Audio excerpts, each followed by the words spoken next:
నమస్తే, welcome to Disha TV. Telangana రాష్ట్రంలో కొత్త సంవత్సరంలో స్థానిక సంస్థల ఎన్నికలు జరగడానికి రంగం సిద్ధమవుతున్నట్టుగా తాజా పరిణామాలను బట్టి చూస్తే అర్థమవుతుంది. ఒకవైపు కులగణనకు సంబంధించిన ప్రాసెస్ కూడా పూర్తయింది. ఇక కొత్త సంవత్సరంలో స్థానిక ఎన్నికల కోసం కూడా అన్ని పార్టీలు సిద్ధమవుతున్నాయి. ఈ నేపథ్యంలో నిన్న కేబినెట్లో పలు కీలకమైన నిర్ణయాలు తీసుకున్నారు ఈ యొక్క స్థానిక సంస్థల ఎన్నికల ప్రక్రియ పట్ల. అందులో చాలామంది ఎదురు చూస్తున్నారు. ప్రధానంగా అంటే రాష్ట్రంలోని అన్ని గ్రామాల్లో కూడా ఒక పెద్ద సమస్య, ఈ రిజర్వేషన్లు ఉంటాయా, కొనసాగిస్తారా అనేది ఒక సమస్యగా మారిపోయింది. ఎందుకంటే గత సర్కార్ బీఆర్ఎస్ ఉన్నప్పుడు అప్పుడు పంచాయతీరాజ్ చట్టంలో అయితే ఇక 10 ఏళ్ల పాటు రిజర్వేషన్లు అమల్లోకి ఉంటాయనేది ఆ చట్టం యొక్క ఉద్దేశం. కానీ గవర్నమెంట్ మారింది. మరి కాంగ్రెస్ సర్కార్ వచ్చిన తర్వాత పాత రిజర్వేషన్లే కొనసాగిస్తుందా, లేకపోతే చట్టంలో సవరణలు చేస్తుందా అనే అంశం అయితే కొద్ది కాలంగా చర్చనీయాంశంగా మారింది. ఈ నేపథ్యంలో కేబినెట్లో ఈ అంశంపై స్పష్టత ఇస్తూ మంత్రులు నిర్ణయం తీసుకున్నారు. ఇక రిజర్వేషన్లు అనేది కొనసాగింపు లేకుండా ఒక టర్మ్ వరకే రిజర్వేషన్లు కొనసాగిస్తాం, ప్రతి 5 ఏళ్లకోసారి రిజర్వేషన్లు మారుస్తాము, ఇక 10 ఏళ్ల నిబంధన అనేది ఇక కుదరదు, కొత్త రిజర్వేషన్లు రాష్ట్రంలో ఈ స్థానిక సంస్థల ఎన్నికల్లో అమలు కాబోతున్నట్టు కూడా నిన్న క్యాబినెట్లో నిర్ణయం తీసుకున్నారు. దీంతో ఇక గత సర్కారు తీసుకున్న నిర్ణయం ఇక దాంట్లో సవరణలు చేసే అవకాశం ఉంది. ఇప్పుడు ఎవరైతే చివరిసారి పోటీ చేసిన సంబంధించిన సామాజిక వర్గానికి సంబంధించిన వాళ్ళు ఉన్నారో మరోసారి పోటీ చేసే అవకాశం లేదు. అంటే ఇక రిజర్వేషన్లు మారబోతున్నాయి.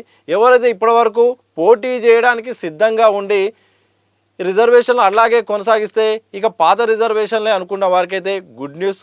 అలాగే గత రిజర్వేషన్లు మరోసారి కొనసాగిస్తే ఇప్పుడు పోటీ ఆల్రెడీ గెలిచిన సర్పంచ్లైనా లేకపోతే ఆయా సామాజిక వర్గాల సంబంధించిన నేతలైనా ఎవరైతే పోటీ చేయడానికి సిద్ధమై అన్నీ రెడీ చేసుకున్నారో వాళ్ళకి మాత్రం బ్యాడ్ న్యూస్. ఈ నిర్ణయం అయితే ప్రభుత్వం ఇక తీసుకుంది. క్యాబినెట్లో దీనికి సంబంధించిన చర్చ కూడా అయిపోయింది.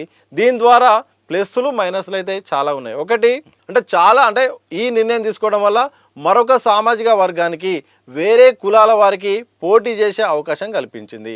ప్రతి టర్ము పోటీ చేయడం వల్ల ఒక సామాజిక వర్గానికి ఒకసారి పోటీ చేసే అవకాశం ఇస్తే మరో కులానికి మరోసారి పోటీ చేసే అవకాశం అయితే ఉంది. అంటే వరుసగా ఒక్కరి పెత్తనమే లేకుండా, వరుసగా ఒక్కరి అధికారం లేకుండా కులాలు మార్చడం ద్వారా అభ్యర్థులు మారుతూ ఉంటారు. ఇక కులాలు మార్చడం ద్వారా ఇటు సామాజిక న్యాయం చేసినట్టు ఉంటుంది, అభ్యర్థులు కంటిన్యూస్గా పోటీ చేసే అవకాశం లేకపోలేదు.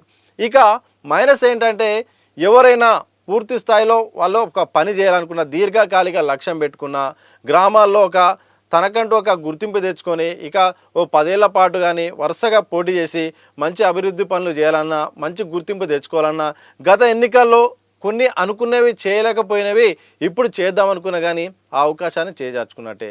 ఇక ప్రధానంగా ఇక్కడ ఒక సమస్య ఏమొస్తుందంటే ఒక టర్మే ఉండడం వల్ల కూడా మైనస్ ఏంటంటే ఇక ఒక టర్మే ఉంటాం కదా, ఇంకేం చేస్తాం, ఇక ఏం చేసినా ఈ యొక్క 5 సంవత్సరాల పాటే ఉంటుంది, ఏం తిన్నా ఇప్పుడే తినాలి, సో 4 రూపాయలు ఇప్పుడే వెనకేసుకుందాం అనే ఒక ఆలోచన కూడా ఉండే అవకాశం ఉంటుంది. ఎక్కువ అంటే దీర్ఘకాలిక లక్ష్యము ఉండే అవకాశం లేదు. ఒకవేళ భయము, భక్తి, ఒకవేళ జాగ్రత్తగా పనిచేద్దాం, మరోసారి పోటీ చేసి గెలవాలి, ఆ గెలిచి మరోసారి అధికారం చేపట్టాలనే ఆలోచన కూడా ఉండదు. ఎలాగూ ఒక టర్మే కదా ఉండేది, ఇక రిజర్వేషన్ మారుతున్నాయి, మరోసారి అయితే నేను ఉన్నది ఏమైనా ఉంటే ఇప్పుడే చేసుకోవాలి, లేకపోతే నిర్లక్ష్యము ఒకటి ఉంటుంది, ఒకటి అలర్ట్ అయ్యి ముందే అన్ని పనులు చేసుకొని జాగ్రత్త పడి పెద్దగా భవిష్యత్తు మీద ఆలోచన ఉండదు, ఇక నేను వచ్చేది లేదు చచ్చేది లేదు అని చెప్పి కూడా చేసుకునే అవకాశం ఉంది.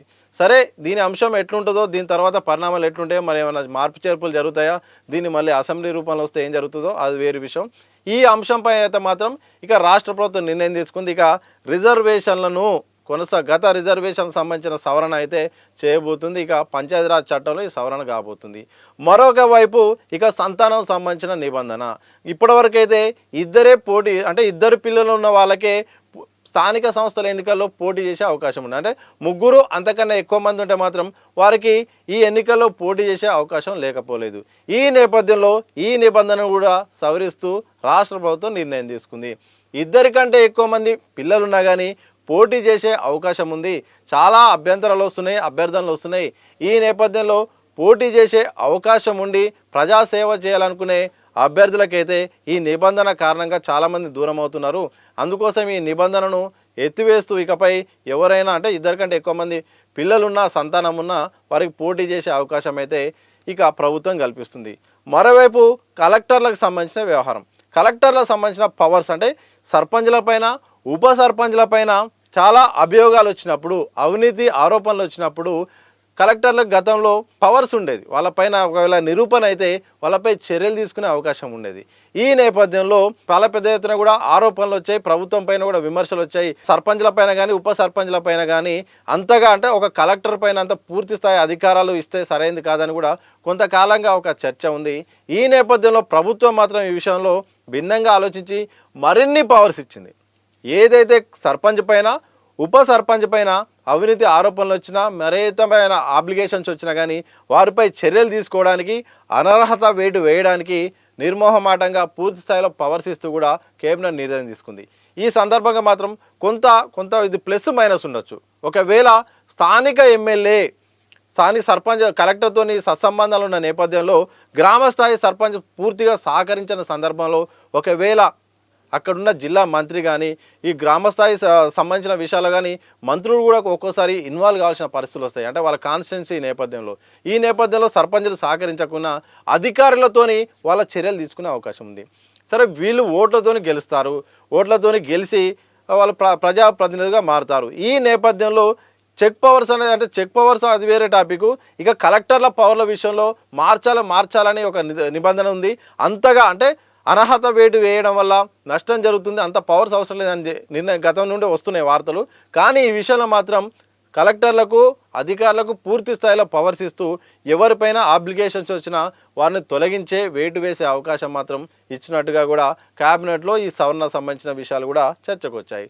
మరోవైపు ఇక ఎన్నికల విషయంలో బ్యాలెట్ సంబంధించిన విషయాలు ఇంకా చాలా విషయాలు చర్చకు వచ్చిన నేపథ్యంలో అంటే పంచాయతీరాజ్ ఎన్నికలకు సంబంధించిన చాలా చట్ట సవరణలు చేయాల్సిన నేపథ్యంలో రిజర్వేషన్లు ఒకటి అయిపోయింది, సంతానం గురించి ఒకటి అయిపోయింది, కలెక్టర్ల పవర్ విషయం అయిపోయింది. అయితే చెక్ పవర్ విషయంలో మాత్రం ఇంకా క్లారిటీ రాలేదు.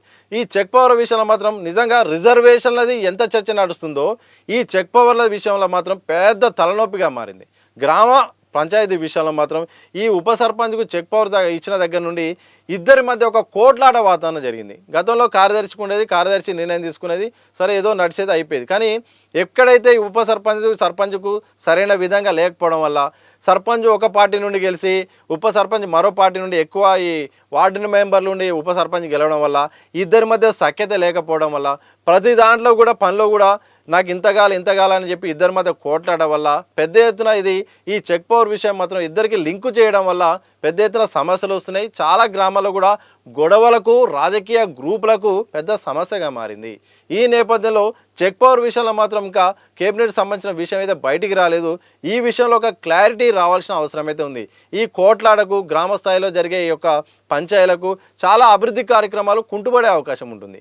ఈయన ఉప సర్పంచ్ పెండింగ్లో పెట్టడం వల్ల సర్పంచ్ తీసుకునే నిర్ణయాలు ఉప సర్పంచ్ నచ్చపోవడం, ఉప సర్పంచ్ చెప్పే కొన్ని విషయాలు సర్పంచ్ యాక్సెప్ట్ చేయకపోవడం, ఇద్దరి మధ్య సహాయత లేకపోవడం వల్ల చాలా ఊళ్ళో జరగాల్సిన చాలా కార్యక్రమాలు ఆగిపోతున్నాయి. ఇట్లా చాలా అంశాలు అయితే ప్రభావితం చూసే అవకాశం ఉంది. చాలా అంశాలు ప్రభుత్వం దృష్టికి వచ్చిన నేపథ్యంలో ఇక గ్రామ పంచాయతీలో మాత్రం కొన్ని సవరణలు చేయడానికైతే సిద్ధమవుతుంది. ఈ నేపథ్యంలో చూడాలి మరి ఎట్లా జరగబోతుంది. ఒకవేళ సంతానానికి సంబంధించి ఒక నిర్ణయం తీసుకున్నారు, ఇక చెక్ పవర్ గురించి అయితే ఒక క్లారిటీ ఉంది. రిజర్వేషన్ల విషయంలో మాత్రం ఒక స్పష్టంగా క్యాబినెట్ అయితే నిర్ణయం తీసుకున్నారు. ఇక ఎట్టి పరిస్థితుల్లోనూ రిజర్వేషన్ల విషయంలో మాత్రం ఇక మేము మారుస్తున్నాము, ప్రతి 5 ఏళ్ళకు ఒకసారి మారుస్తున్నామైతే నిర్ణయం తీసుకున్నాం. చూడాలి దీని పర్యవసనాలు ఎట్లుంటాయో, దీని ప్రభావం ఎట్లుంటో చూడాలి. ఇలా ఒక్కొక్కటిగా కొన్ని పంచాయతీకి సంబంధించిన నిర్ణయాలు అయితే తీసుకుంది. ఇక ఎంపీటీసీ అలాగే జెడ్పీటీసీ సంబంధించిన అయితే ఇక ఎలక్షన్లు ముందు పెట్టే ఆలోచన అయితే అది ఉందట, అది వేరే విషయం. ఇక ఎంపీటీసీల విషయంలో అంటే మండలానికి 5కు తగ్గకుండా జనాభాకు సంబంధం లేకుండా ఎంపీటీసీలు ఉండేలాగా అయితే ప్రభుత్వం నిర్ణయం తీసుకుంది. ఇక ఎంపీటీసీలు ఎలాగే ఎంపీపీ ఎలక్షన్లో కూడా ఇలాంటి ఇబ్బందులు కాకుండా మాత్రం నిర్ణయం తీసుకుంది. మరోవైపు ఈ నేపథ్యంలో ఎంపీటీసీల ప్రియారిటీ ఉండే విధంగా జనాభాకు సంబంధం లేని విషయంగా చిన్న మండలమైనా పెద్ద మండలమైనా దాదాపు 5 ఎంపీటీసీలు అయితే ఉండాలి. ఎంపీపీ ఎలక్షన్లకు మాత్రం కన్వీనియంట్గా జరిగేలాగా కొన్ని సవరణలు తీసుకున్నారు. చూడాలి మరి పంచాయతీ ఎన్నికల నేపథ్యంలో పంచాయతీరాజ్ చట్టం అయితే కొన్ని మార్పులు చేసింది. ఇప్పటికైతే ఒక క్లారిటీ అయితే ఇచ్చింది. దీనిపై ఇంకేమైనా మార్పు చేర్పులు ఉంటో తెలియదు కానీ రిజర్వేషన్ల విషయంలో స్పష్టత ఇచ్చింది, సంతానం విషయంలో స్పష్టత ఇచ్చింది, అలాగే కలెక్టర్స్కు పూర్తి స్థాయిలో పవర్స్ ఇచ్చింది. దీని ప్రభావం అయితే ఎట్లుంటుంది? ఎందుకంటే ఇప్పటికీ చాలా కలెక్టర్స్ కానీ అధికారులు తీసుకునే నిర్ణయాల వల్ల చాలా ఇబ్బందులు వస్తున్నాయని చెప్తున్నారు. దానికి ఒక క్లారిటీ రావాల్సిన అవసరం ఉంది. ఇక చెక్ పవర్ విషయంలో మాత్రం ఇంకా ఏం చెప్తావో చూడాలి. ఇట్లా ఎన్నో అంశాలు ఉన్నాయి.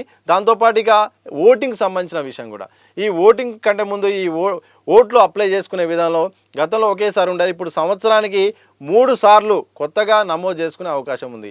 3 నెలల్లో కూడా అంటే ఒక 3 నెలల 4 నెలల గ్యాప్తోని 3 సార్లు అప్లై చేసుకునే అవకాశం ఉంది. అంటే కొత్తగా ఓటర్లు కూడా ఎన్నికల్లో ఓటు వేసుకునే అవకాశం అయితే కల్పించే విషయంలో తీసుకుంది. ఇట్లా ఎన్నో కీలకమైన నిర్ణయాలు తీసుకున్నారు. చూడాలి ఈ పంచాయతీరాజ్ చట్ట సవరణల కారణంగా ఎలాంటి ప్రభావం చూపుతుంది, ఇంకేమైనా విషయాలు జరుగుతాయా, ప్రజల నుండి ఎలాంటి స్పందన వస్తుంది, ఏం జరుగుతుందో మాత్రం చూడాలి. ఏదైనప్పటికీ ఇక మొత్తానికి గవర్నమెంట్ అయితే ఇక పంచాయతీ ఎన్నికలకు సిద్ధమవుతుంది.